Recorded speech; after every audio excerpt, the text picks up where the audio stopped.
Bonjour. Bonjour. Salut. Bonjour. Bonjour. Je ne sais pas ce que je fais là. Je cherche des gens qui veulent participer à une aventure. Qui es-tu? Je suis Chat de Critical Play. Je suis Steve du Mythe de la Taverne. Je suis Man de la chaîne Geek Fabula. Je suis Ezekiel de Grimoire et Tentacule et je me méfie très fort de ce qui va se passer aujourd'hui. Je t'explique le concept. Tu vas participer à une aventure collective. Tu as une action, un lancer de dés. Waouh. Chaud. Il se passe plein de choses que je ne comprends pas. Tu ne mentais pas quand tu disais que c'était un bourbier, hein. Salut à toutes et à tous, ici c'est Cora, vous êtes bien sur Alorda, l'émission de jeu rôle et immersive et interactive dans laquelle vous avez votre mot à dire. Ça s'entend que je suis fatigué, ça vient pas de nulle part, c'est parce que on est à Octogone, c'est le 3e jour, j'ai la voix explosée, j'ai pas beaucoup dormi, mais c'est le meilleur moment pour vous proposer ce petit concept un peu fun. Nous allons inviter des dizaines de personnes qui vont venir ici avec moi et ils vont réaliser toutes et toutes ensemble une seule aventure. Ils vont incarner un garde qui va réparer vos problèmes, très chers joueurs et joueuses de Medieval Fantastic, vu qu'ils vont devoir rentrer dans une taverne et ramener le calme et la sérénité. Tout ça et bien plus encore, et bien écoutez, c'est tout de suite avec l'introduction et notre premier invité. Let's go. Bonjour. Bonjour. Qui es-tu? Je suis le génie des imagitateurs. Écoute, tu vas faire quelque chose avec moi. Tu vas commencer l'aventure du garde qui part rapporter la sérénité dans la taverne. Ça te convient? Ça me va très bien, c'est bon ça. Depuis quelque temps, la cité est connue pour accueillir de nombreuses aventurières et aventuriers qui foutent le bordel, et en particulier dans les tavernes. Et là, aujourd'hui, il n'y a que toi qui es en mesure de pouvoir ramener l'ordre dans la taverne de l'aventurier. Tu arrives devant, et en effet, tu vois que l'une des vitres est déjà pétée, il y a l'air d'avoir une sorte de tabouret de bois qui s'est fracassé par terre, et à l'intérieur, en effet, ça a l'air d'être un remue-ménage assez conséquent. Qu'est-ce que tu fais en tant que garde? Je rentre dans la taverne et donc, je hurle un grand coup pour sidérer les gens. Première étape, pour rentrer, la porte est fermée. Tu veux passer par la porte? La fenêtre est cassée, tu m'as dit? La fenêtre est cassée. Je passe par la fenêtre. Tu vas me faire donc un jet d'agilité. 20. Oh, c'est un 20 naturel. Le premier jet, c'est un 20. Ouah. Eh ben merci, c'est fini pour toi. Merci. On passe à la personne suivante. Bonjour. Bonjour, Qui es-tu? je suis Lachesis. Tu es un garde qui est dans une cité médiévale et tu dois ramener l'ordre dans une taverne. Le dernier jet, ça a été une réussite critique pour passer par la fenêtre. Donc, toi, tu prends ton élan, tu t'élances avec un magnifique backflip vrillé, tu arrives dans la taverne avec une classe incroyable et tu entends la cohue générale dans cette taverne. Qu'est-ce que tu fais? Je crie apéro. Tu Pour cries apéro. attirer l'attention sur moi. Je suis dans leur vibe, donc ils vont normalement se retourner vers moi, c'est logique. Ben, on va voir déjà avec un test de charisme. Tout à fait. 13, médiocre. 13. Magnifique, merci. Tu es rentré avec un double backflip vrillé et au moment où tu es rentré dans la taverne, tu as crié apéro. Et là, ce qui se passe, c'est que tout le monde se tourne vers toi. Tu as les quelques personnes qui sont sous les tables planquées, qui sont paniquées. Les quelques personnes habituées de la taverne qui n'étaient pas habituées à un remue-ménage pareil, qui se relèvent et qui crient apéro, alors qu'un énorme mage volumineux de par sa toge gigantesque qui semble voler dans tous les sens, tu vois des yeux rouges incandescents, clairement flippants, qui lui n'est pas pris par la envie de beuverie et te balance une sorte de boule de feu qui arrive dans ta direction. Qu'est-ce que tu fais? J'attrape un des habitués de la taverne pour m'en servir de bouclier. Tu es un garde d'exception, toi, dis donc. Tu protèges. J'ai été viré, ça je l'ai pas dit au début de l'histoire, mais je suis un ancien garde. Juste là, je me déguise en garde. Oh pétard. Eh ben écoute, tu vas me faire un jet de bouclier humain. Ça sent le vin. 3. Merci. T'as crié apéro. La moitié des convives ont crié apéro avec toi et commencent à s'élancer vers le bar pour choper une bonne chope de bière. Et cependant, un mage t'a jeté une boule de feu. Tu as voulu prendre l'une des personnes qui était dans l'optique d'être festif pour pouvoir t'en servir comme bouclier contre sa boule de feu. Cependant, tout ce que tu as pris, ça a été un vulgaire poulet qui voulait au moment ta main l'a chopé au vol et tu l'as mis devant. Tu te retrouves avec une sorte de cuisse de poulet rôti dans la main alors qu'une énorme partie de flamme vient souffler ton home de garde, de pseudo-garde. Pardon, tu t'es fait virer, je suis désolé. Et mon home est transpercé de part en part. Du coup, je roule derrière une table, je m'empare de mon home percé de part en part et je m'en sers comme un porte-voix. Quelles sont vos revendications?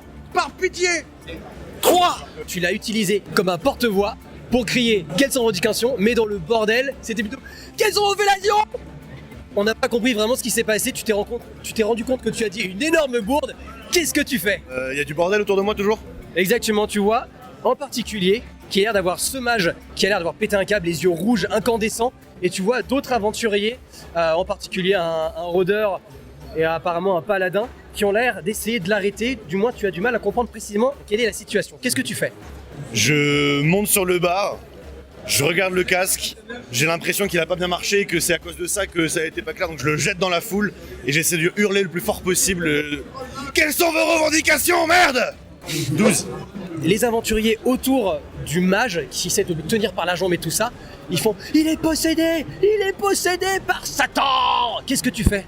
Je vais essayer de récupérer mon home pour charger le mage.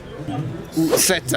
Tu récupères ton home tant bien que mal après t'être pris quelques petits coups de genoux en passant, alors que tout le monde se rue à nouveau sur le bar parce que t'as recrié aussi tournée générale. Tu te retrouves alors que tu récupères ton home et que tu le mets sur ta tête, tu lèves les yeux et tu vois que finalement tu es qu'à 1 mètre du mage qui te jette une boule de feu dessus. Qu'est-ce que tu fais?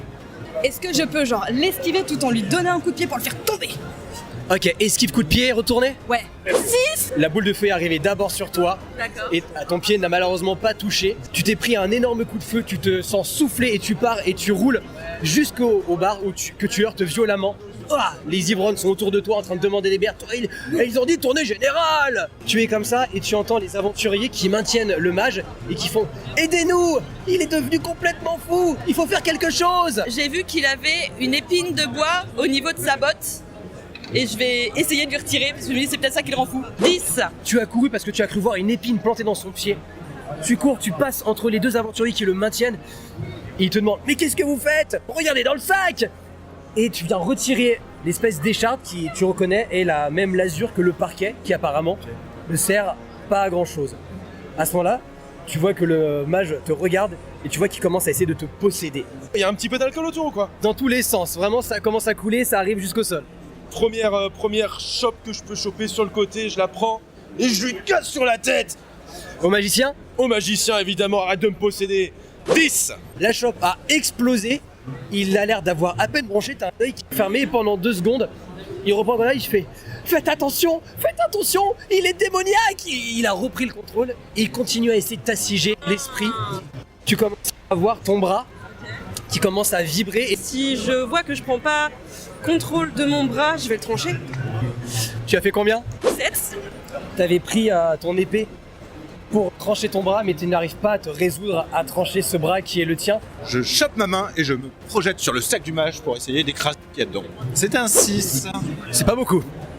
Cependant, au moment où ton bras s'apprête à s'écraser sur le sac, il fait une petite esquive pour protéger un espèce de petit cri de chat. Qu'est-ce que tu fais? Eh bien, je regarde pour voir si c'est vraiment le petit chat et je le prends contre moi et j'essaye de le protéger. 12. Tu ouvres le sac, ton bras possédé ne voulait pas regarder ce qu'il y a dedans et tu regardes et tu vois un petit chat adorable qui te fait miaou. Je pense que le pouvoir du félin peut vaincre. Je brandis le chat devant les yeux du magicien et je regarde.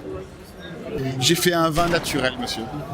Et alors que tu vois plusieurs bouteilles qui t'arrivaient dessus et que la flamme, le feu qui a balancé le mage et qui se répand sur le sol et fait combustionner l'alcool qui est sur le sol, tu esquives les flammes d'une élégance monumentale que seul un vin naturel aurait permis. Oui. Et tu entends le chat qui fait « Il est temps d'en finir, miaou !» Et tu vois sa tête qui tourne à 180 degrés. Je vais sortir en fin de compte de ma poche arrière un poisson que j'avais. Bah du coup tu vas me faire un jet de chance pour voir si tu as un poisson dans ta poche. Voilà. J'ai fait 13. Cependant, ton poisson de poche n'est pas là.